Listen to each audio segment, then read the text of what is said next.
no se hizo referencia a ello.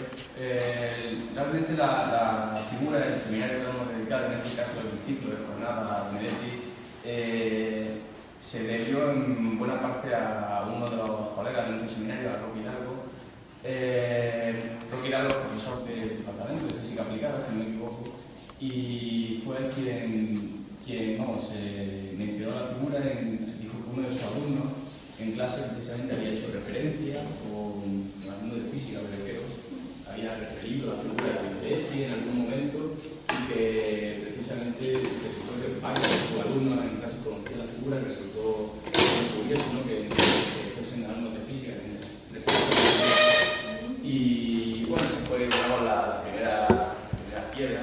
Y la segunda fue cuando se puso a indagar y descubrió que realmente no en España, sino en ninguna universidad, si no me equivoco, en Europa, y se ha hecho a raíz de su muerte ninguna especie de homenaje ni de recuerdo a esta figura, como digo.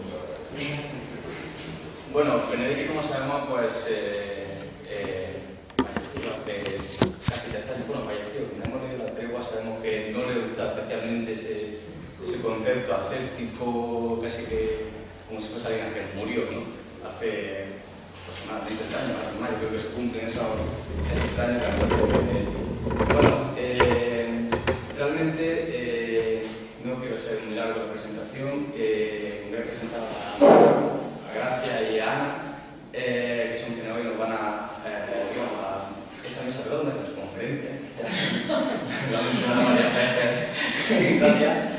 Y bueno, como digo, no me voy a dilatar mucho, la cosa luego se solucionaría por acá los quintos en torno a las 2, 2:30, así que, bueno, en primer lugar, como sabemos, son 2 profesoras de aquí, de este departamento, por eso me siento un poco aquí polizón en este barco, ¿no? Presentando a 2 profesoras de la facultad. Y bueno, como decían, he entrado con las patas en esta mesa. En cualquier caso, en primer lugar voy a presentar a Ana. Ana Gallego es profesora de aquí del Departamento de Literatura Española, imparte la asignatura precisamente narrativa hispanoamericana y bueno, ha trabajado autores como Ilia, si no me equivoco, como Vargas Llosa, que el año pasado además estuvo aquí, si no me equivoco, en la facultad. Y bueno, como digo, además está intentando un poco y ha llegado a hilos que es especialista o ha trabajado en el pictoral, o está trabajando en el pictoral. No sé si tienen algún material, el pictoral en este caso. Yo he trabajado sobre la carta de Benedetti. Sí. Pues sí, hace luego referencia a ello. Y bueno, y con respecto a Gracia, como se llama, Gracia es también profesora del Departamento de Literatura. Aparte de su faceta de investigadora, bueno, creo que Gracia, además de destacado ella, su faceta como creadora, como dramaturga. Entre su obra de teatro tiene, bueno, N12, ¿no? Que es la última que he presentado en diciembre, dijo aquí en el propio Teatro Alhambra, un lugar estratégico, como si fuera esta noche. Y bueno, y además de su obra dramatúrgica, tiene también una obra poética, que precisamente aquí uno de sus libros es Manual de Corte y Confección, de poesía, que publicó hace ya casi 10 años. No sé. Hace tiempo. He estado leyendo, por cierto, es una experiencia romántica encontrar este libro aquí en la biblioteca de Lata, pero está en cajas de... Eso estaba comentando la Gracia, está en cajas de cartón en el suelo. Si tienen prisa en encontrarlo, preguntar al personal, digamos, de la biblioteca, pero sí, es una experiencia muy bonita. y bueno, me llamó la atención que precisamente uno de los poemas que tiene en esta obra está encabezado por unos versos, los últimos versos de un poema también de Benedetti, que dice: si te salva no te quedes conmigo. El poema se llama Ilusiones sin formato, no sé si leerlo o no. Sí, lo puedo leer, ¿no? O si quieres leerlo, ¿verdad? Y bueno, pues este poema de Gracia que dice: ya sé que en cualquier esquina y por un módico precio se pueden adquirir ilusiones tamaño folio, fáciles de llevar, dicen, en una carpeta o un bolsillo, fáciles de desechar, son biodegradables y no contaminan, ilusiones light, que disminuyen el colesterol, favorecen el riego sanguíneo, no crean adicción y curan el insomnio. Pero no sé si por costumbre o masoquismo sigo prefiriendo todavía las ilusiones en formato. Si quieres estar conmigo, te sigo prefiriendo sin manual de instrucciones, para que me atiborren los huesos y las venas y la sangre de esas ilusiones que provocan indigestiones, vértigos y taquicardia. Solamente si quieres seguir quedándote conmigo. Bueno, se nota que me influye. Bueno, pues espero que todos ustedes se queden también con nosotros y sin más dilaciones, pues doy la palabra a Gracia. Pues muchas gracias, José Luis. Y muchas gracias por este regalo, porque de hecho yo ya no me acuerdo casi del poema. De hecho, estuvimos hablando ayer, ¿no? Me decía, he encontrado un libro tuyo y hay un poema que empieza con una cita de Benedetti. Y decía, sí, sé de qué poema es la cita, pero no sé cuál es mi poema. Y estuvimos hablando ahí. No, nostalgia, no, uno que pone no sé qué sin formato. Ni yo misma lo tenía ya muy claro. Bueno, pues tengo que empezar diciendo que como puede verse, de hecho, por ese poema, yo he sido una fiel lectora de la poesía de Mario Benedetti y una fiel defensora de la poesía de Mario Benedetti. Por eso, ahora que llevaba bastante tiempo sin leerlo, que José Luis y el Seminario de Pensamiento Posible me propusieran estar en esta mesa redonda, me ha obligado a releer y he vuelto a descubrir lo cómoda que me siento leyendo a Benedetti, ¿no? Que es como llegar a un lugar en el que entro sin tener que cambiar de ropa, sin tener que hacer ninguna contraseña para entrar. O sea, es un lugar en el que me siento realmente, no totalmente como en mi casa, pero sí como en la casa de alguien querido, de alguien muy familiar, ¿no? Y en ese sentido, como digo, ha sido muy placentero estar durante estos días pues, otra vez leyendo la voz de Benedetti y dándome cuenta de que hay fragmentos de poemas de Benedetti que me sé de memoria, como se sabe de memoria tanta gente, ¿no? No me extraña lo que comentaba de este profesor de física que descubre de pronto que sus alumnos de física conocen la obra de Benedetti, porque Benedetti es un poeta que desde mi punto de vista, si debe sentirse orgulloso de algo, lo digo en presente porque no me gusta hablar de los poetas en el pasado, es precisamente de esa capacidad que ha tenido para llegar a lectores tan diferentes, lectores que no son especialistas en poesía y que sin embargo pues, saben de memoria, compañero, usted sabe que puede contar conmigo, no hasta 2 ni hasta 10, sino contar conmigo. Hay tantos poemas que se nos han clavado en el imaginario colectivo que eso me parece ya absolutamente admirable, esa capacidad para comunicarse con los lectores, con ese próximo prójimo, como él llamaba a los lectores. Aunque debo decir también que, y bueno, aquí tenemos un especialista en la obra de Benedetti, y da un poco de pudor hablar de Benedetti delante de él, pues yo como soy muy valiente ahí me atrevo, y de hecho él nos podrá decir después más cosas porque lo conoció muy profundamente, porque lo que decía de que ninguna universidad se ha hecho eco de la obra de Benedetti, la Universidad de Alicante es un lugar que siempre ha defendido y ha hecho mucho esfuerzo por dar a conocer la obra de Benedetti. De hecho, la Biblioteca Virtual Miguel de Cervantes, que empieza siendo una iniciativa de la Universidad de Alicante, el primer autor al que le dedicaron como una extensa documentación fue precisamente a Mario Benedetti. Y precisamente, hace ya también muchos años, el primer congreso en el que yo estuve como investigadora y sentada como ahora en una mesa redonda presentando una comunicación, aunque entonces la leía, la traía muy bien crítica, fue en Alicante y fue sobre Benedetti. O sea, el primer autor sobre el que yo tengo una publicación como investigadora es sobre Benedetti. No sobre su poesía, sino sobre sus cuentos.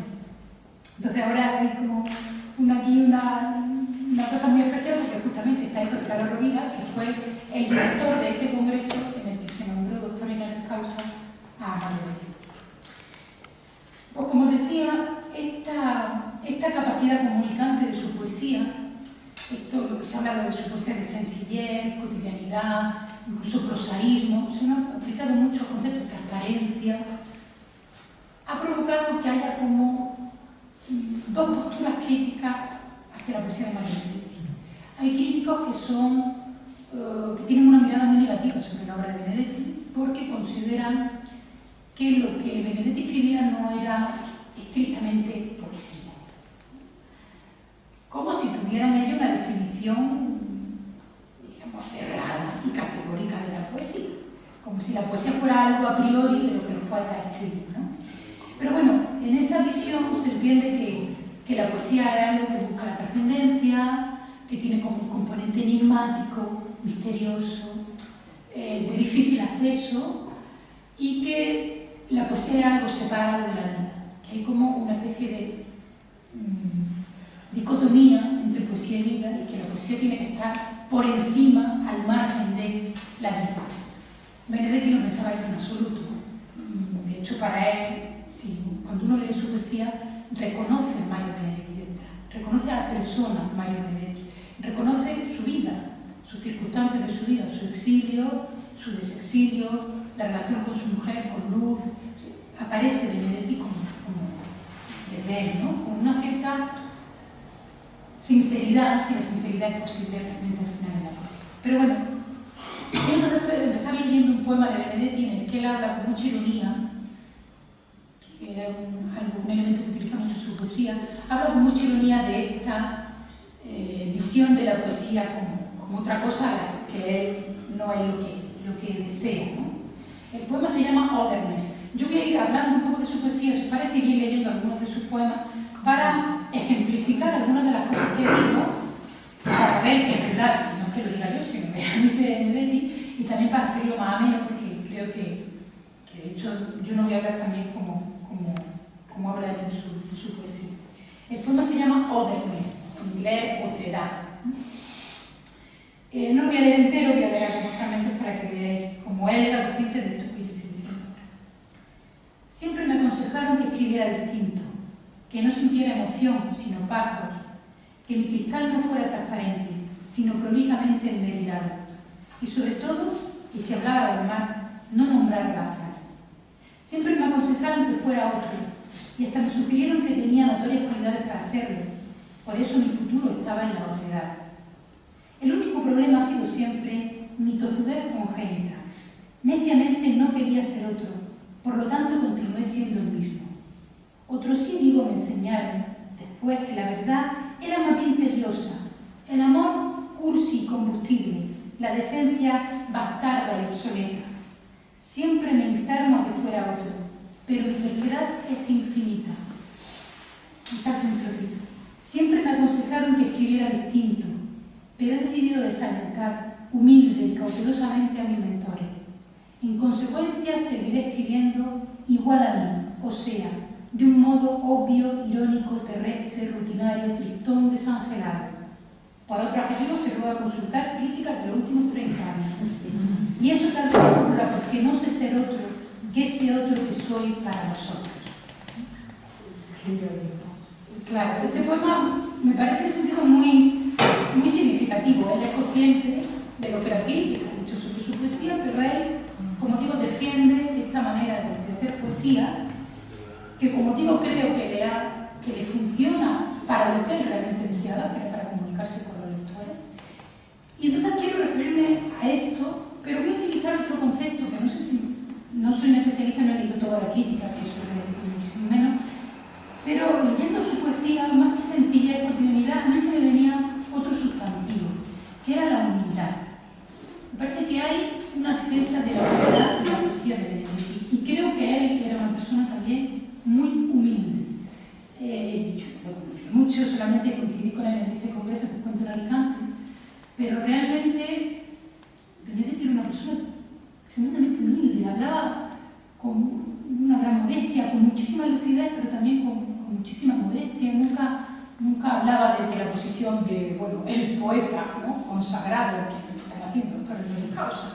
No, al contrario, le interesaba mucho comunicarse con la gente joven y hablaba siempre, no voy a decir como pidiendo disculpas, pero sí como diciendo, bueno, gracias por escuchar, ¿no? Y creo que esa actitud era muy elogiable, y creo que esa actitud de humildad está muy presente en su poesía.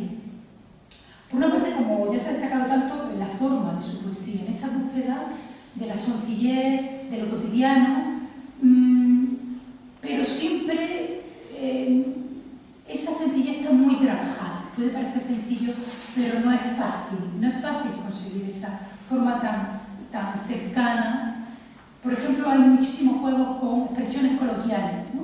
Pero él siempre juega con esa expresión coloquial y muchas veces consigue algo absolutamente inédito y nuevo con esa expresión coloquial.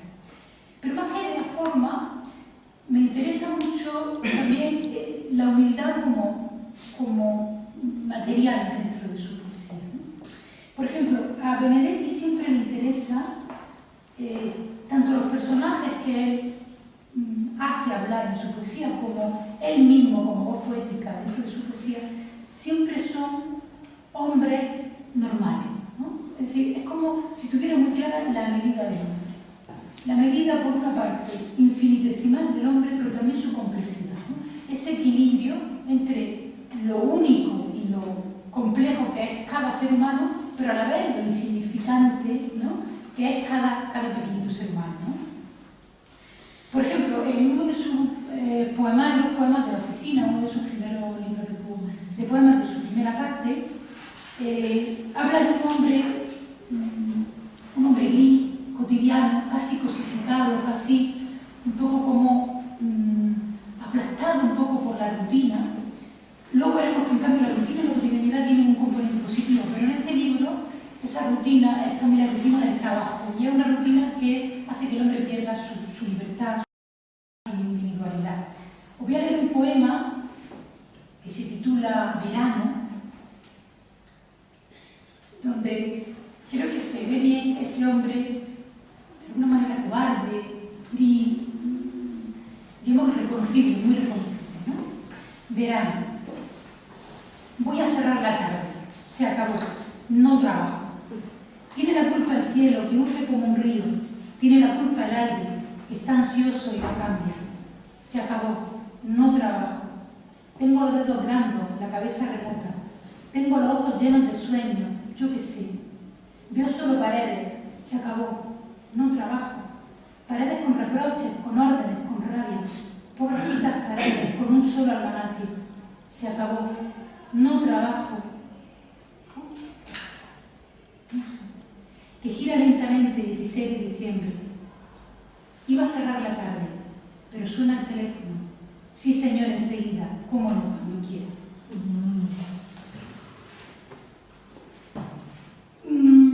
También, por ejemplo, en uno de sus libros más famosos, Poemas de otro, uno de sus libros de poemas que más se han reeditado, obviamente es que es un libro que uno nunca olvida ya cuando lo lee, está toda esta sección de hombres que miran el techo, hombres que miran a la muchacha, y de nuevo son hombres normales, ¿no? Son hombres de la cotidianidad, sin visos de heroísmo, ni tampoco sin visos de victimismo, ¿no? Son también los fulanos y las menganas, que así es como lo llama fulano y mengana, que forman parte de Praxis de Fulano, una sección del libro La soledad del padre.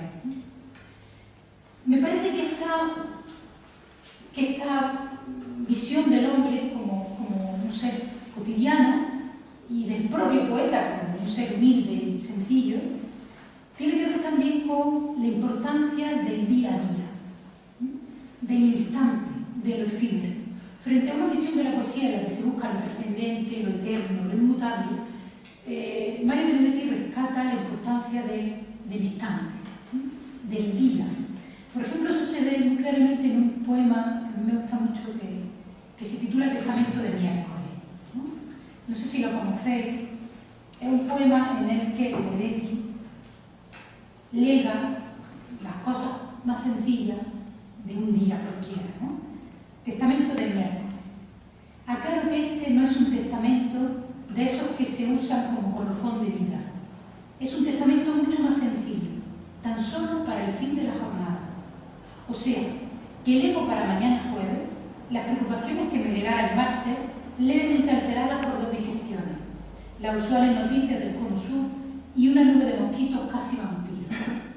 Lego mis 14 estornudos del mediodía, una carta a mi mujer en que falta la postdata, el final de una novela que a duras penas leo, las 7 sonrisas de 5 muchachas, ya que hubo una que me brindó 3, y el ceño fruncido de un señor que no conozco ni aspiro a conocer.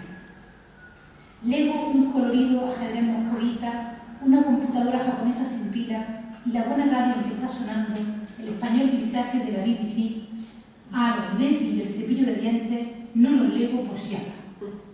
Leo tropos y metáforas de uso privado que modestamente acuñé en la tarde. Por ejemplo, el astillero en que reparo mi sueño, el pájaro aleatorio que surge del crepúsculo, la cortina de lluvia que miro y no descorro. Me paso una parte para no entretenerme mucho y llego al final. Bueno, antes de decir, sí. Leo los suburbios de una idea, un tríptico de espejos que me agrede, el mar al alcance de la mano, mis cóleras por orden alfabético y un breve y curioso estado de ánimo, que todavía no sé si es inocencia o estupidez malsana o alegría. Solo ahora lo advierto. En paredes y en aqueles y venas, en glándula y techo y optimismo, me quedan tantas cosas por legar que mejor las incluyo en otro testamento, digamos el del viernes. Bien, me parece que en este poema, aparte de ver esta importancia del instante, del día, de cada día, también se ve otra de las cosas que más importancia tiene Benedetti dentro de este mismo concepto de la unidad, que es el simbolismo y la presencia y la importancia de los objetos cotidianos, de las cosas sencillas, ¿no? de la Olivetti, no solo del instante, sino de los objetos que, diríamos, pueblan esos instantes, de los objetos más sencillos. Y en ese sentido me parece que Benedetti tiene una gran capacidad para convertir los objetos insignificantes en muy significantes, pero también para hacer lo contrario, para convertir ideas, diríamos, trascendentes en nociones mucho más cotidianas, mucho más pequeñas.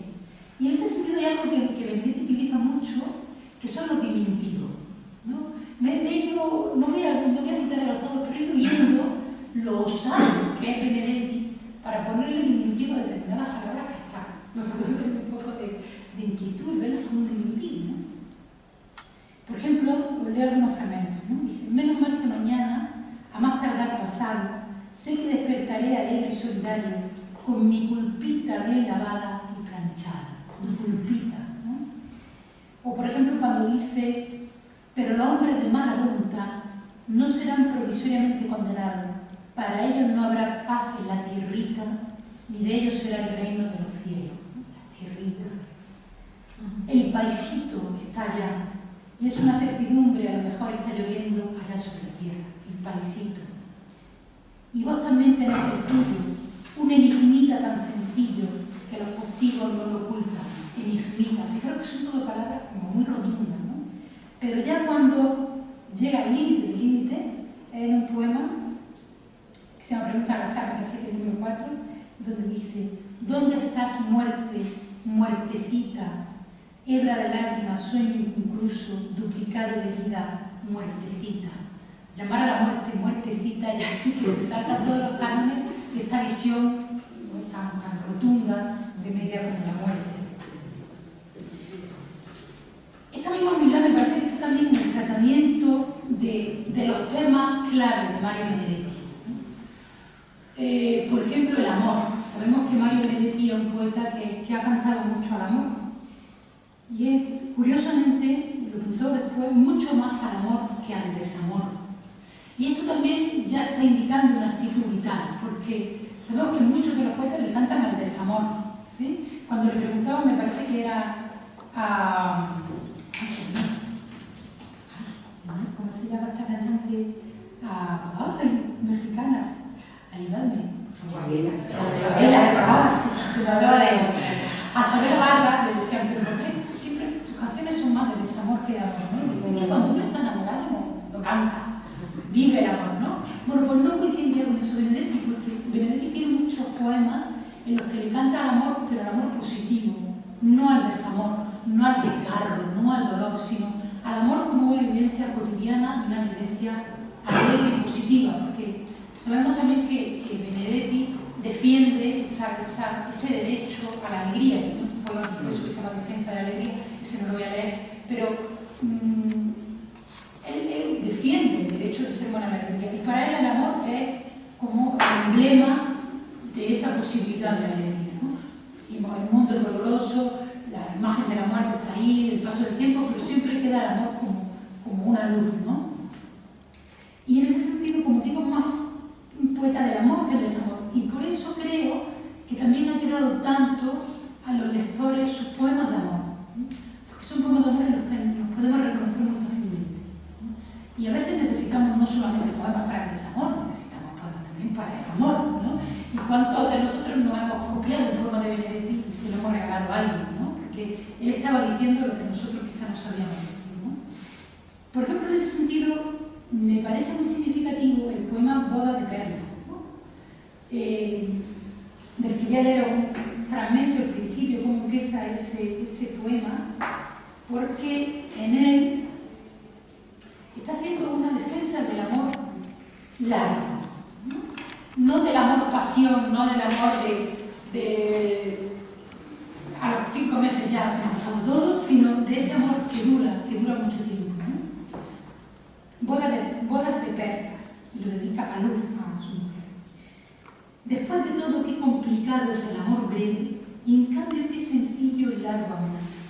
Digamos que este no precisa barricadas contra el tiempo ni contra el destiempo, ni se enreda en fervor y abrazo fijo. El amor breve, aun en aquellos tramos en que ignora su proverbial urgencia, siempre guarda o esconde o disimula semiadioses que anuncian la invasión del olvido. En cambio, el largo amor no tiene cismas, ni soluciones de continuidad, más bien continuidad de soluciones. Esto viene ligado a la historia, la nuestra.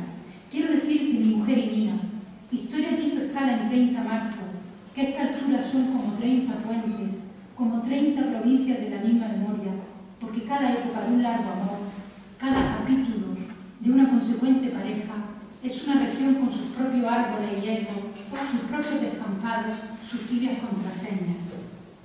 Y aquí que mi mujer y yo somos lo que se llama una pareja corriente y por tanto despareja, 30 años incluidos los 8 desiertos, de vida en común y en extraordinario. Es un poema mucho más largo, ¿no? Pero no hay tantos poemas escritos sobre 30 años de amor, ¿no? Porque precisamente es un rescate de la cotidianidad, de esto que dice de una pareja corriente, de vida en común y en extraordinario. De nuevo, porque cada instante tiene algo de común y algo de extraordinario. Incluso el exilio y la vivencia tan dura, tan dramática, tan dolorosa de la dictadura que como sabéis, obliga a Benedetti a salir de Uruguay en 1973, con todo el dolor que ello conlleva, no solamente por desplazarse de Uruguay, sino por lo que deja en su país, por la familia a la que deja, pero también los amigos a los que deja, muchos de ellos desaparecidos o en cárceles. Incluso en esos poemas en los que podría haber un mucho mayor desgarramiento, y en algunos de ellos lo hay, así lamentablemente, pero sigue siendo Benedetti el poeta humilde, contenido, que quiere decir la verdad, sin exagerarla, no hace falta exagerarla, ¿no? Por ejemplo, voy a leer algún fragmento de dos poemas de este periodo. Uno de ellos es Ciudad en que no existo. Solamente voy a leer un fragmento, dice: cuando escribo estos rápidos indicios, algo en mí se estremece, se sonríe. Juro sobre el Decamerón que en ese instante se me ha extraviado la computadora, aquella que extraía raíces ideológicas. Soy apenas un hombre de mi ciudad, que quisiera tenerlo bajo sus plantas, y si me encono, no es un simple achaque, también se debe a que me la quitaron, sin consultarme como viviente. La cosa no es golpearse el pecho, ni regodearse en el desconsuelo, ni aprontarse para el derrumbe. Este capítulo no es de tango, ergo, a inscribirse en el futuro. Quizá eso signifique que para los mejores el futuro va a ser una victoria plena, para algunos otros la ocasión de encontrarse, y para muchos más una franja de vida, ergo, a inscribirse en el futuro. Por eso he decidido ayudarte a existir, aunque sea llamándote ciudad en que no existo. Así, sencillamente, ya que existís en mí, he decidido que me esperes viva y he resuelto vivir para habitar. O sea, incluso en esta situación tan dolorosa sigue habiendo una defensa de la esperanza, del futuro. Y él decide mantener viva dentro de él la ciudad que ya no existe, porque se la han quitado, ¿no? Pero él la mantiene viva dentro de él. Y hay otro, no sé si que creo que ya se me queda un poquito, ¿verdad? De lo que quería decir. Hay otro que se titula Otra noción de patria, en la que esta vivencia, como digo, tan dolorosa del exilio, también provoca... bueno, esto lo voy a decir después, a ver, de lo que va a leer ahora. Vale, leo este fragmentito de otra noción de patria. Dice, y esa tristeza madrugadora y gris pasa por los rostros de mis iguales, unos lejanos perdidos en la escarcha, otros no sé dónde, deshechos o rehechos. El viejo que aguantó y volvió a aguantar, la flaca con la boca destruida, el gordo que castraron, y los otros y los otros, otros innumerables y fraternos. Mi tristeza los toca con abrupto respeto, y las otras y las otras, otra esplendorosa y valiente. Mi tristeza la pesa una por una. No sé qué les debemos, pero eso que no sé, sé que es muchísimo. Esto es una derrota, hay que decirlo. Vamos a no mentirnos nunca más, a no inventar triunfos de cartón. Si quiero rescatarme, si quiero iluminar esta tristeza, si quiero no adorarme de rencor, no pudrirme de resentimiento, tengo que escarbar hondo hasta mi hueso, tengo que escarbar hondo en el pasado y hallar por fin la verdad maltrecha, con mis manos que ya no son las mismas. Pero no solo eso, tendré que excavar hondo en el futuro y buscar otra vez la verdad, con mis manos que tendrán otras manos, que tampoco serán ya las mismas, pues tendrán otras manos. Estos dos poemas forman parte del libro de La casa y el ladrillo, donde está muy vigente esa idea del exilio, de lo que se ha dejado allí, del dolor por lo que se ha dejado, pero también de la solidaridad, del encuentro con otros países, porque cuando Benedetti se ve obligado a exiliarse, encuentra con que en otros países también lo recibe la solidaridad y el cariño, ¿no? Y ahí creo que hay también de nuevo una defensa de la esperanza frente al dolor. Bueno, para acabar, creo que esta humildad, este concepto que no sé, que a mí me gusta, porque de hecho utiliza muchas veces el adjetivo humilde, hace que su poesía defienda la solidaridad, defienda la alegría, como decía antes, pero también defienda la utilidad de la poesía. Es decir, la poesía no solo como un lenguaje abstracto, un lenguaje más o menos complejo, sino como la posibilidad de la poesía como una comunicación útil, como si la poesía pudiera ser una planta que nace, que se riega, o pudiera ser algo que él lega, pero lega como objeto, no ya como algo abstracto. Y en ese sentido voy a leer un poema muy famoso, Botella al mar, que me parece que es precioso porque creo que precisamente tiene este mensaje de la poesía como algo que pueda permanecer y que pueda ir de mano en mano y convertirse en otra cosa, en lo que cada uno necesita, en lo que a cada uno le es útil. Sí, Botella al mar. Pongo estos 6 versos en mi botella al mar, con el secreto designio de que algún día llegue a una playa casi desierta y un niño la encuentre y la destape y en lugar de versos extraiga piedritas y socorro y alerta y caracol. Muchas gracias.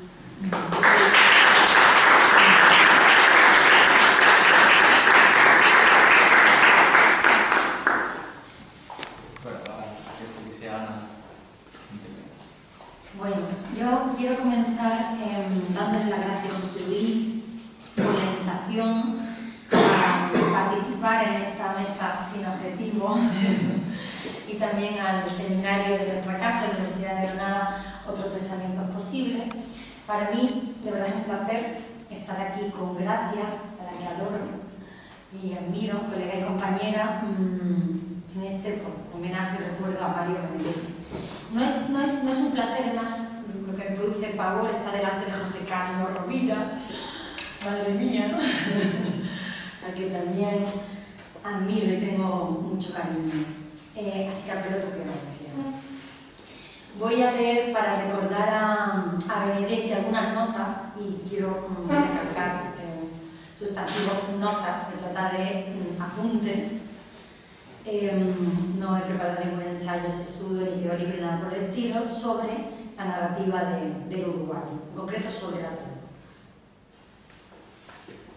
Hacer una presentación, manifestación de algo que se pone en la presencia de alguien, ustedes, de la narrativa de Mario Benedetti, y más en una mesa no redonda, es una aporía.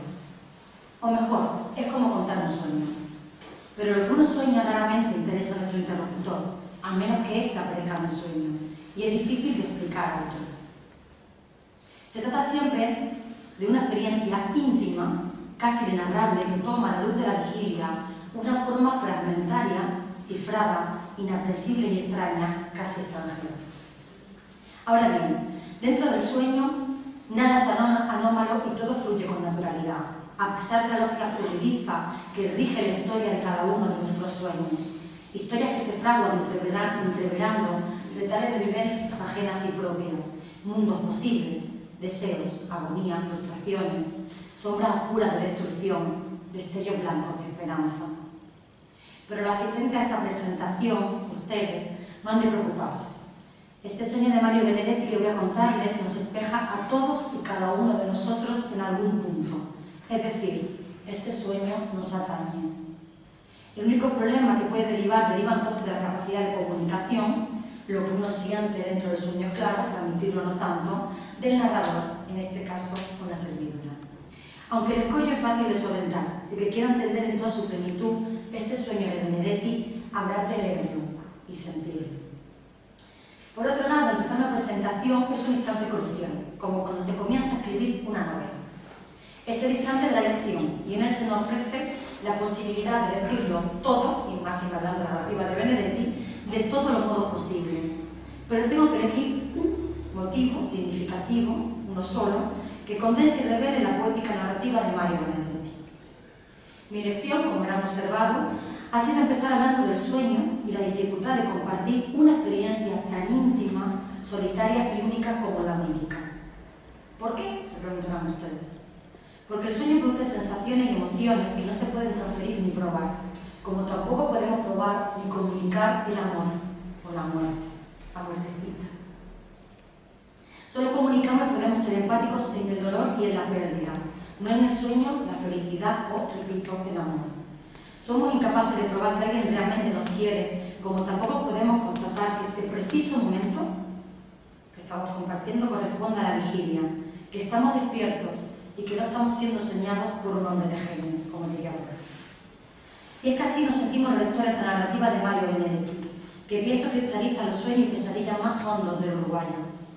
Sus novelas y cuentos tienen algo extraño, que conecta, en cada uno de una manera, con nuestra intimidad más críptica, incluso para nosotros mismos, esa intimidad a la que nos resulta muy complicado acceder, que está dentro, muy dentro, escondido.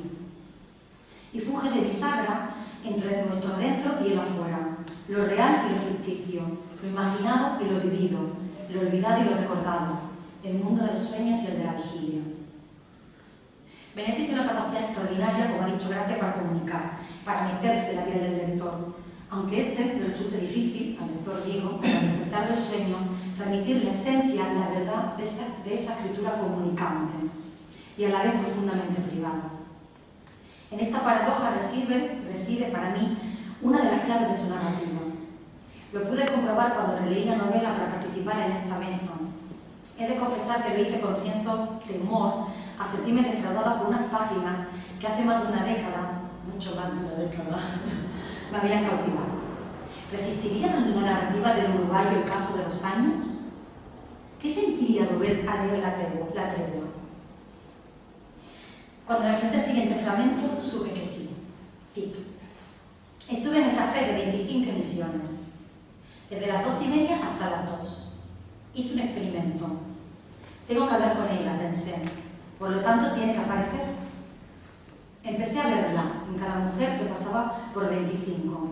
Ahora no me importaba mayormente que en esta o aquella figura no pudiera reconocer ni un solo detalle que me la recordara. Yo igual la veía. Una especie de juego mágico idiota, todo depende del ángulo desde el que se mire. Solo cuando la mujer se encontraba a pocos pasos, yo efectuaba un brusco retroceso mental y dejaba de verla. Sustituía la imagen deseada por la indeseable realidad. Hasta que de pronto el milagro se hizo. Una muchacha apareció en la esquina y de inmediato vi en ella a Avellaneda, la imagen de Avellaneda. ¡Qué salto, Dios mío! Creí que el corazón se había instalado en mis sienes. Estaba a 2 pasos, junto a mi ventana. Dije, ¿qué tal? ¿Qué anda haciendo? El tono era natural, casi rutinario. Miró sorprendida, creo que agradablemente sorprendida. Ojalá que agradablemente sorprendida. Ah, señor Santomé, me dio un susto. Un solo gesto displicente de mi mano derecha, acompañado de una invitación sin énfasis. ¿Un café? No, no puedo, qué lástima. Me espera mi padre en el banco para un trámite. Es el segundo café que me rechaza, pero esta vez dijo, qué lástima. Si no le hubiera dicho que me habría tirado un vaso contra el piso, o me había mordido el labio inferior, o habría clavado las uñas en las yemas. No, macanas, pura laraca. No había hecho nada. A lo sumo quedarme desalentado y vacío, con la pierna cruzada, los dientes apretados, los ojos doliéndome de tanto mirar el pocillo. Esta articulación narrativa entre el mundo de lo real y lo irreal, lo propio y lo ajeno, lo imaginario y deseado, está expresado en un lenguaje, otro, trufado de imágenes oníricas que, repito, son difíciles de traducir, de trasladar. Explica Benedetti. Cada artista tiene su lenguaje, y el pueblo o el público o el simple lector tienen derecho a ser ese lenguaje y no su adulteración. Me gusta especialmente este sustantivo. La verdadera proeza es realizar las conquistas con medios dignos, es decir, no bajando el arte hasta el nivel del público, sino elevando al público hasta el nivel del arte. Esto es, nuestro recordado nos eleva por su narrativa al arte paradójico de un sueño colectivo que deviene, la mayoría de las veces, pesadilla individual. Sobre todo su novela más célebre, La tregua, que intentaré desgranar hoy a través de algunas notas que funcionan como sueños encadenados en el transcurso de una noche y que al despertar en la mañana se intenta contar, seguro que infructuosamente, esta sé que voy a fracasar, a unos cuantos interlocutores. 1. Aunque Benedetti sienta más afinidad y comodidad en el terreno poético, lo he dicho en numerosas entrevistas, estoy convencida de la importancia mayúscula y del contestable valor de su novelística. De intrigas temáticas, su narrativa logra técnicamente un alto nivel de desenvolvimiento, a la vez que se incorpora a la trayectoria de la novelística hispanoamericana y uruguaya, influyendo en la producción de este país durante los últimos 4 lustros. 2. Publicada por primera vez en 1960, La tregua es considerada por muchos críticos como su mejor novela y supone la culminación de la primera etapa narrativa benedettiana, ubicada dentro de la generación del 45, la de la crítica de Uruguay, que se enfoca en la temática de la clase media montevideana, el predominio de conflictos de carácter individual, la oficina y la sociedad burguesa, con sus implacables jerarquías sociales, su inautenticidad y su duplicidad moral. Además hay que tener en cuenta que en 1955 se inicia en Uruguay una crisis económica del tamaño de la nuestra, que posteriormente se acrecentará y que había sido ocultada por la utilización de préstamos extranjeros que luego absorbieron las rentas nacionales, dejando aún más manifiesta esa crisis. Los intelectuales como Benedetti se encargaron entonces de denunciarlo, primero a través de una crítica constructiva, luego mediante diferentes propuestas renovadoras y finalmente exponiendo la terrible situación del país. Como señala Fornet, lo único definitivo es el deterioro, y esto afectaba tanto al individuo como a la colectividad uruguaya. Pero La tregua es la segunda novela de Mario Benedetti, y aunque en ella se desarrollan al máximo muchos de estos temas, también aparecen en la primera, En quién de nosotros, del 53, ya se prepara la apertura hacia su segunda etapa narrativa, donde la perspectiva histórica y más tarde el exilio cobran capital relevancia. Me refiero concretamente a Gracias por el fuego del 65, el cumpleaños de Juan Ángel del 71 y Primavera como una esquina rota del 82, que recomiendo, ¿no? También es conmovedor. 3. Recordemos el argumento de La tregua. La novela describe un año en la vida de Martín Santomé, viudo de vida mediocre, conformista y aislada, empleado en una oficina de Montevideo en los años 50, cuya máxima aspiración es lograr la jubilación. Se trata de una obra orgánica que se estructura a partir de 3 historias paralelas y confluentes, aunque a lo largo del texto estas varían y se van alternando. Recordamos, por un lado se nos relata la realización de un proceso, el último año de trabajo de Martín Santomé y la temerosa espera de su jubilación. Por otro, la relación familiar entre Martín y sus 3 hijos, Esteban, Jaime y Blanca.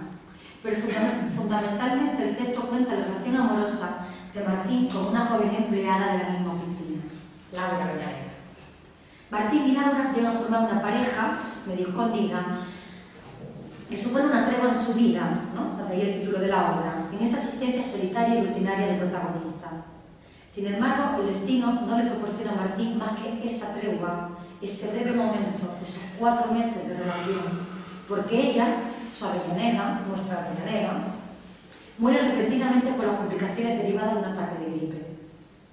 Martín entonces se queda solo enfrentándose al ocio, al vacío de su jubilación, esperando pasivamente el desenlace de su destino oscuro.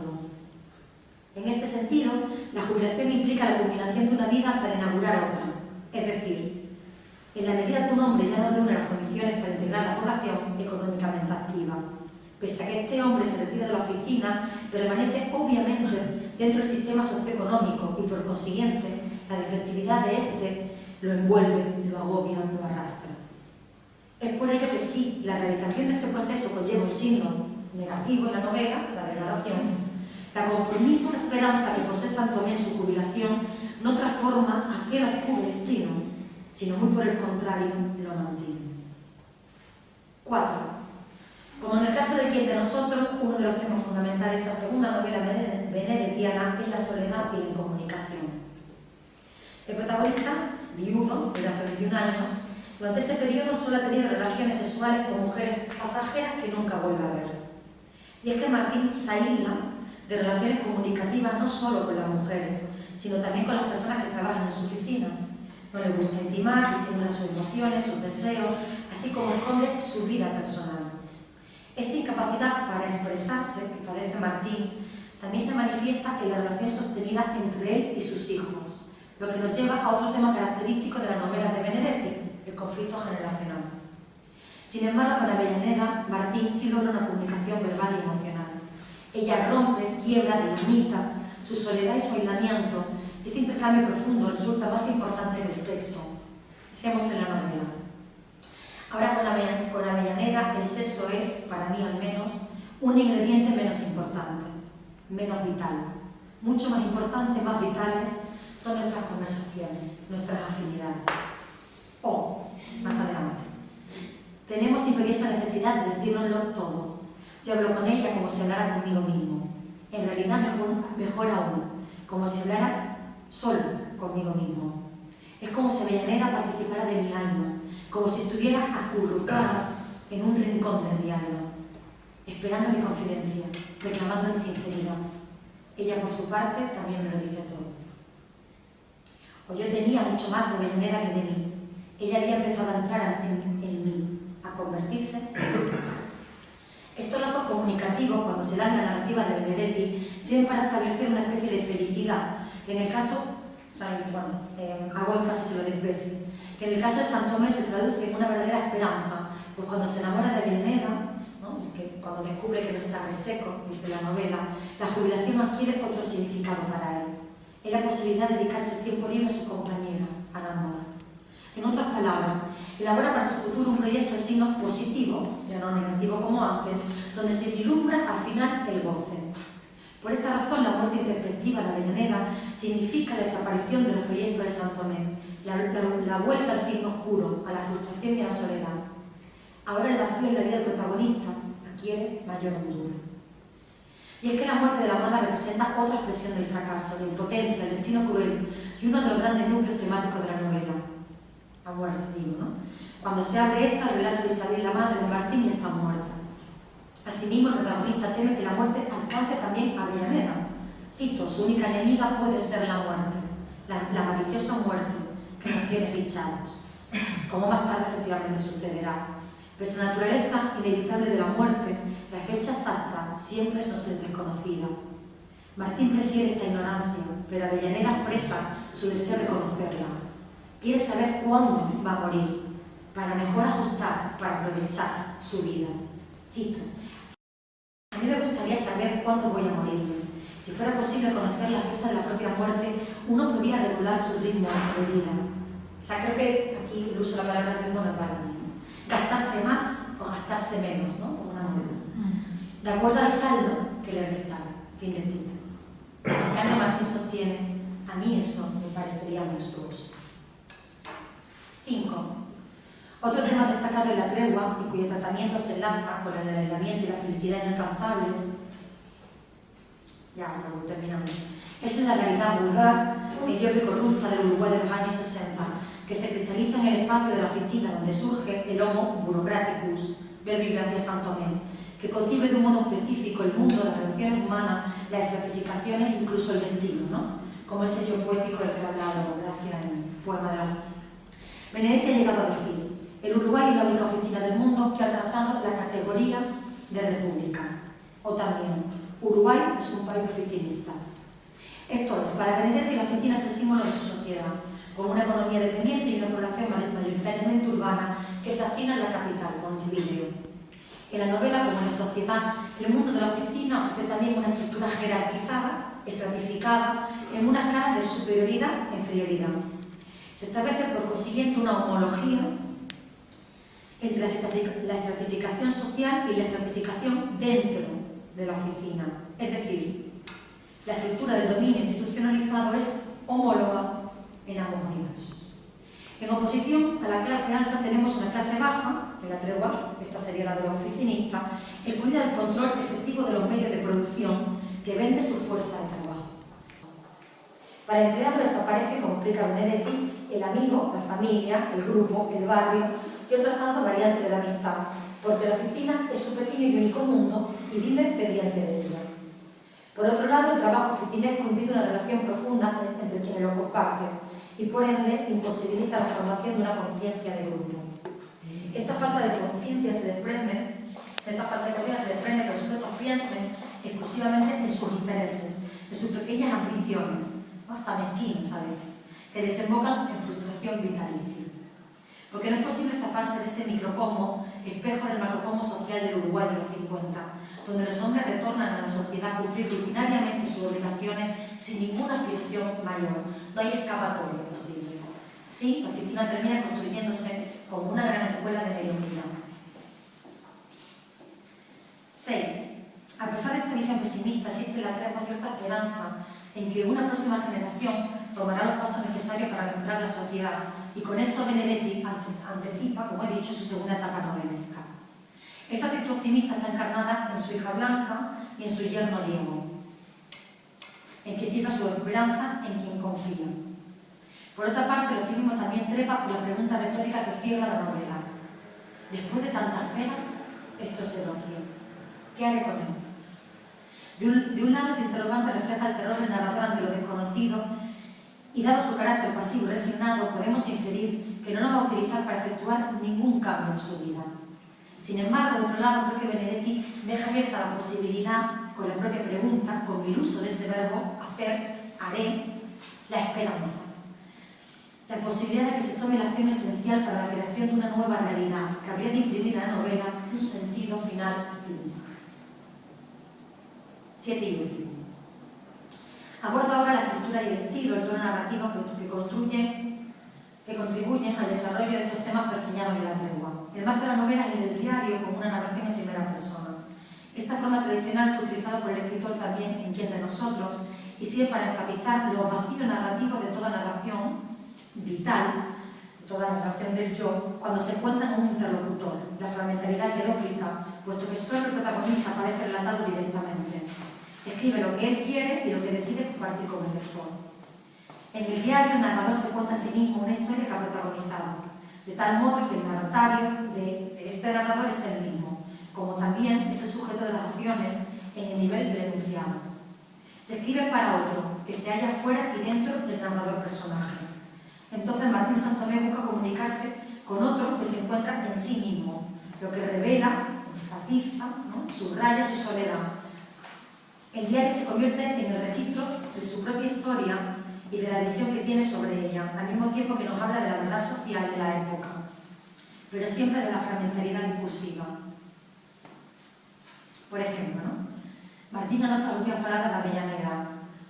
Son tan personales que las puede poner en el diario que se destina, supuestamente, a un solo lector, él mismo. Este corte de la narración, esta selección de información, sirve también a otro propósito. El protagonista no reproduce sus consejos al hijo ni pone de relieve su resignación ante la comunicación familiar.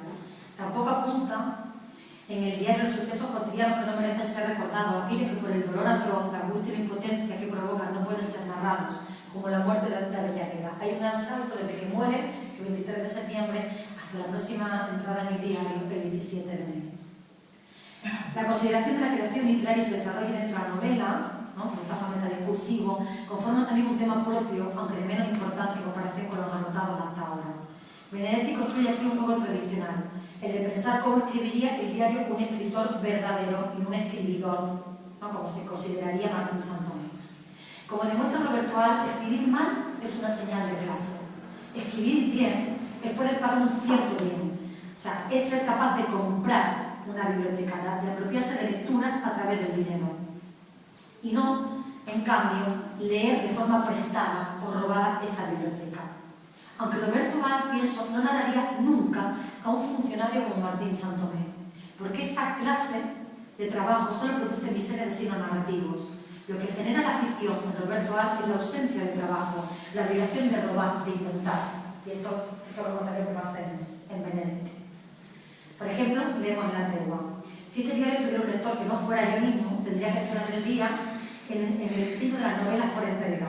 Si quieres saber cuáles son las respuestas a estas diferentes preguntas, lea nuestro próximo número, tiene cita. El asunto del lenguaje también preocupa en La Tregua, pues Martín alude en varias ocasiones a la composición lingüística del diario, a la pertinencia de coger ciertas palabras para narrar, al modo de armarlas y a cómo pueden ser interpretadas, ¿no?, como la problemática que a mí se me presentaba al principio, cómo comenzar una presentación sobre la narrativa de Benedetti, ¿no? De esta forma, el protagonista cuestiona si no resultará cursi su lenguaje, ¿no? Por ejemplo, cito, hay una cosa cierta y es que la quiero. Esto lo escribo solo para mí, así que no importa que suena cursi. ¿Qué cursi, qué convencional me sienta al escribir? Ella no es libre. O esta debe ser la frase más cursi, más ridícula que he dejado caer en la libreta. La más verdadera quizá. ¿Por qué será que lo verdadero siempre es un poco cursi? Vemos entonces que en el texto negar la esencia literaria y subrayarla y sirve para distanciar al narrador de la obra creada, ofreciéndole aún más libertad creadora. Preocuparse por la cursilería da énfasis a la estatura de la existencia, a la preocupación por el fracaso de alternativas, por el proceso de degradación al que alude la novela, por el miedo a la pérdida, al ausente de Avellaneda, de sí mismo, un vacío, un hueco, como una de esas marcas que dejan ciertos tipos de sufrimientos. Cito a Fitzgerald. Sufrimientos que se deben comparar más bien a la pérdida de un dedo o la pérdida de la visión de un ojo. Puede que en algún momento no notemos que nos faltan, pero el resto del tiempo, aunque lo echemos de menos, nada podemos hacer. Esta es otra forma de escritura. Para finalizar, una cuestión última que asoma en La Tregua y en el resto de la narrativa de Benedetti, sobre la que quisiera llamar la atención. Se trata de un misterio, ¿no? Un misterio al que alude a ese juego de realidad e irrealidad constante de la novela con el que empecé a hablar, que quizá ustedes me puedan ayudar a revelar esta mañana.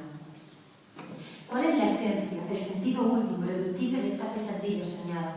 ¿Qué quiere decir? ¿Qué quiere narrar exactamente Benedetti? Para mí este texto funciona como una canción cantada en una lengua extranjera, que no conocemos pero que nos cautiva, como un sueño narrado. Un idioma extraño que no entendemos del todo, un sueño comunicado por otro, como cuando también hablamos de nuestro pasado. Recordemos a Harley, allí las cosas suceden de otra manera. Pero allí, ¿dónde? No sé situar esa lengua en el mapa. Uruguay la oigo como una suerte de melodía mágica, similar a la que cantaba Orfeo o Eurídice, la lengua de los sueños o la de las sirenas de Homero. Porque ¿cuál es ese idioma? ¿En qué idioma canta Orfeo? ¿Cuál es el idioma de las sirenas de Ulises, de Homero, perdón? No tengo respuesta. Solo sé que la narrativa de Mario Benedetti nos canta al oído, bajito, y que tarareando su música podemos recobrar a través de la escritura esa magia. Del mismo modo que Orfeo con su cantar, aquello que perdimos, lo que nunca hemos tenido, lo que amamos y no podemos probar, lo que soñamos y no sabemos contar. Muchas gracias.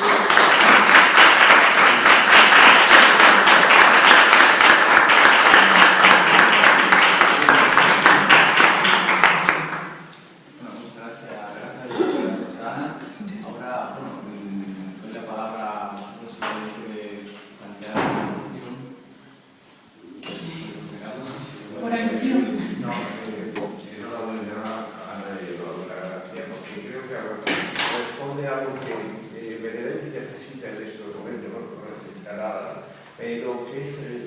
pasamos de la evocación a la reflexión. Estamos en el tiempo de la evocación permanente todavía, y pasar a la reflexión es muy importante, porque además hemos rodeado precisamente con dos intervenciones totalmente diferentes, dos temas que son muy importantes, y es, a mí a veces me dicen, Benedetti es un escritor fácil. No, el escritor más difícil es el que rodea lenguajes en donde es muy posible precipitarse ahora mismo, y precisamente así rescata al lector, hace culto al lector, o ve al lector culto y se siente bien, ¿no? Entonces yo creo que lo más importante es que con esta idea yo diría, pues, Benedetti, estoy recordando ahora mismo sobre tu intervención, ¿qué diría Ángel Rama, que tuvo tiempo de decir que se había equivocado? Porque Ángel Rama, que es uno de los grandes críticos y grandes pensadores americanos, no hay duda, con Benedetti, y era amigo, metió la bata tranquila, porque dijo que la tregua era una novela, como dijo, bueno, de las novelas fáciles de amor, ¿cómo se llaman? La novela rosa. La novela rosa, efectivamente, la calificó, y tuvo tiempo a... Está claro que tu lectura demuestra que no, pero efectivamente bordeó el límite llegando a algo que hasta el propio programa pudo equivocarse. Y por supuesto que en la poesía bordeó el límite comunicativo. Yo creo que hay una idea que has dicho a mí que me gusta, bueno, yo tampoco quiero, mañana creo que tengo que hablar, pues si ahora mejor. Es la idea de cómo hay descalificaciones todavía lamentables, ¿no? Algunas que se han hecho bastante de tonterías cuando llegues a... hay unos poetas que tienen una descalificación permanente en castellano que son muy diferentes a pero tienen mucho que ver, por cierto, Benedetti crítico es otra cosa excepcional. El artículo de Benedetti sobre Vallejo y Neruda, porque estoy diciendo que ahora Neruda, son los más descalificados precisamente Neruda y Benedetti, los que más descalificaciones y grandes descalificaciones tienen, precisamente porque son los dos que han tenido lectores con más ayuda. Pero digo, solamente que no una conferencia que sería, o sea, me ha encantado las dos, y enhorabuena a los organizadores del seminario, porque entramos en el periodo de reflexión más allá del periodo de vocación en el cual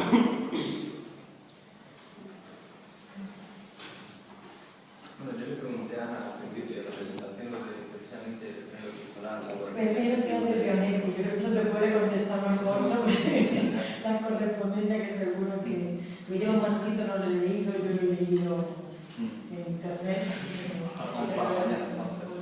Espero que en los próximos meses empiece a publicarse correspondencia de Benedetti más allá de alguna publicada por Benedetti, porque en estos momentos la fundación, nosotros tenemos un centro de ubicación, pero no tenemos más que la biblioteca madrileña de Benedetti, los papeles están en Montevideo, lógicamente, y la fundación empieza a tener una situación ya por varios problemas que hubo, incluso familiares, una historia que no importa, con Raúl, con su hermano, que ha fallecido ahora, empieza a tener la posibilidad de sacar toda la correspondencia y todos los papeles, incluso los inéditos, ha aparecido ahora estos días uno de los libros, y los inéditos, y yo creo que eso será un momento importante, porque además tuvo una gran correspondencia, eso me consta, y esa correspondencia puede ser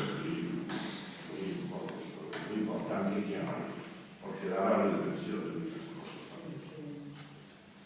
Yo lo que recomiendo también a los lectores son los cuentos de Benedetti. A mí me parece que es un excelente cuentista. Y debo de reconocer que a mí personalmente me gusta incluso más como cuentista que como novelista. Es que el formato corto, el formato breve, como que consigue muchas veces sorprender, retratar muy minuciosamente como un trocito de la realidad, ¿no? Y recomiendo mucho su narrativa, que también es bastante extensa. Que otra de las cosas que pasa con Benedetti, como con Neruda, que ha aplicado los dos, que es que tienen una obra muy extensa. Entonces yo también puedo entender que uno diga, pues este libro no me gusta tanto, ¿no? O este poema me parece flojo. Bueno, y que el poeta no tiene un poema flojo. Se quita por Vallejo, que no tiene poemas flojos.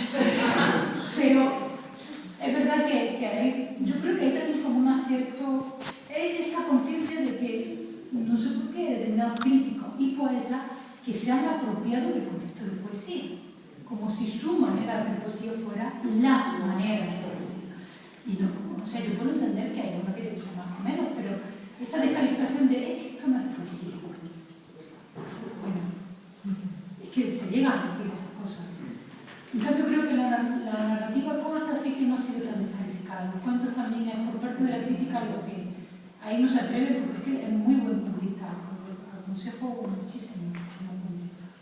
Tiene algunos cuentos así también muy breves que son...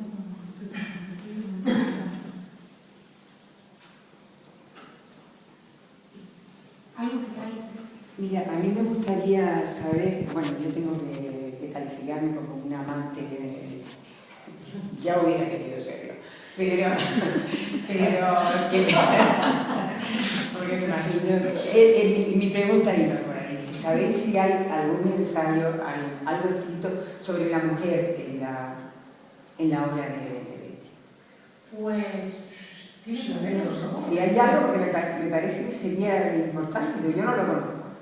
Yo no tengo Y era ver idea. si aquí que... Porque... Supongo que de la guerra. Sí, y la memoria no te puedo decir nada, pero si me dejas un correo electrónico, Sí. pues si veo alguna, miro en los libros que yo tengo de la bibliografía que yo tengo sobre Benedetti Y te me comento. Tú, Rovira, querías Ahora decir mismo algo también sí que me parece que incluso en el volumen en el de la acta del Congreso.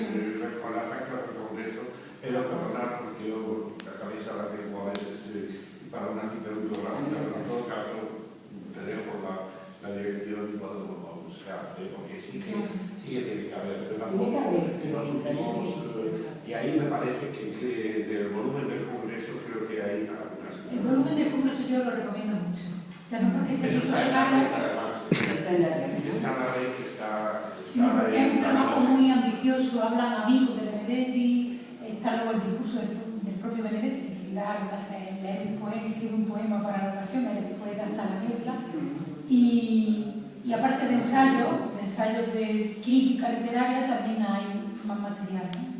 Está publicado en internet, ¿verdad? Está en internet, ¿no? Está en la biblioteca. Así como Y la biblioteca virtual. Sí, se llama Mario Benedetti Inventario Cómplice. Así se llama el Mario Benedetti Inventario Cómplice. Y está en la biblioteca virtual Miguel Cervantes, donde también hay publicado, donde también están pues, poemas, por ejemplo, recitados por el propio Benedetti, o aconsejo mucho que visiten. Siempre la biblioteca Miguel Cervantes, pero la parte de biblioteca virtual, ¿no? Biblioteca Virtual Miguel de Cervantes. Yo, si quieres. Yo quería recomendar, supongo que se conocerán, pero la obra que tiene, bueno, simplemente porque es tan agradable lo que tiene con Daniel, y es como combina en definitiva la poesía de Daniel cantada con la de Mario, ¿no? Y entonces yo recomiendo porque está editado y hay varias ediciones distintas. Y no sé si también desde Alicante también te lo he oído. Hay algunas versiones. Pero en fin, yo lo recomiendo para quien no lo conozca porque es una cosa extraordinaria ver a Mario con su mecedora y a Daniel Miglietti con su guitarra, pues como, vamos, como se compagina, no sale la palabra que se complementa, porque tiene una otra más precisa todavía, en fin, complementa sería más precisa. Y luego, por lo que sacaron, no quiero decirlo porque aquella mañana me tengo que decirlo. Al día siguiente, la muerte de Mario, la Universidad de Alicante ya le estaba haciendo un homenaje con varias intervenciones. Mañana tendremos un pequeño vídeo que es el que se montó rápidamente. Está la última intervención de por nosotros. Sí, ahí en Alicante era muy sí, y los alumnos lo conocían, porque también era muy fácil quererle a Benedetti, era un tipo muy extraño, que es también un ejemplo. Yo, estos escritores ya con una cierta edad, que no sé muy bien cuál es la cierta, pero con una cierta edad y ya con mucho reconocimiento, pero que siguen manteniendo esa actitud de humildad y de curiosidad, como José Saramago, por ejemplo, que Saramago sí que lo hemos tenido mucho aquí en Granada. Y que yo recuerdo a José Saramago en una conferencia que hubo un investigador, un crítico que le hizo una pregunta, así utilizando el lenguaje como muy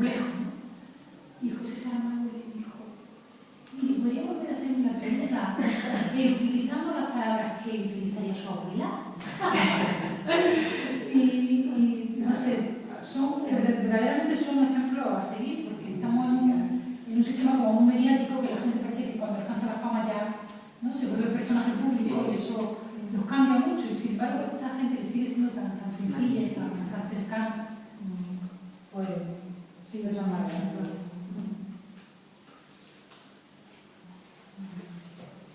Bueno, nos vamos a hacer. Bueno, muchas gracias. Muchas gracias. La creo que ya algo